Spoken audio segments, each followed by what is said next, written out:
Hello! It's Wednesday, February 14, 2024. Ash Wednesday and Valentine's Day. Nandito nga kami ngayon sa LRT, Fernando Post Station, dating Roosevelt Station. Sasamahan ko nga ang aking anak na mamili ng pistol belt para sa kanyang ROTC. Ayan, papasok na kami ng LRT. Kami ay pupunta ng Quiapo. Ako nga po pala si Karen Ann, 41 years old, 17 years, mag-18 years ng dialysis patient. Ito nga, nakasakay na kami ng LRT, ayun ang aking anak. Nakarating na nga kami ng Carriedo Station at nagre-remind yung guard na ingatan ng mga cellphone. Ayan, nandito kami sa Carriedo Station. Nagutom nga at kumain na muna dito sa KFC. Sa sobrang gutom, ayan, si Mot. Nandito na nga kami sa may simbahan ng Quiapo at hinahanap namin ang Raon. Sabi ko nga sa anak ko, magsisimba muna kami at magpapalagay ng krus sa noo. Para nga po sa aming mga Katoliko, ang pagpapalagay ng krus sa noo or Ash Wednesday ay unang araw ng Lenten season. Ito po ay preparation for the Holy Week na kung saan ginugunita na naman namin ang paghihirap at pasakit ni Papa Jesus Christ sa krus. Holy Week ay ang pag-alaala ng pasakit, pagkamatay at pagkabuhay ni Papa Jesus. Ito rin ay reminder para pagsisihan at magbalik loob sa ating Panginoong Hesukristo.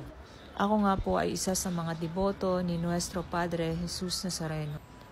Siguro nga ito po ay isang kapamaraanan niya or will niya na makapagsimba ako para ma-share ko rin dito sa aking vlog.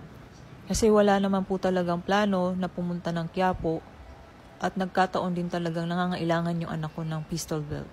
Marunong ang Panginoon. Siya ang may control ng lahat. Kasi magaan yung pagpunta ko dito. Meron akong budget at wala naman akong nararamdamang masama sa aking katawan. Tatanungin nyo anong budget? Siyempre kailangan nating pamasahe para makapunta ako dito. Tsaka kailangan maayos yung aking katawan. Kaya salamat sa kalakasan, Nuestro Padre Jesus Nazareno. At salamat din po sa budget dahil nabili ko yung pangarap kong statue nyo. Ayan, nakapagpakrus na nga ako sa noo.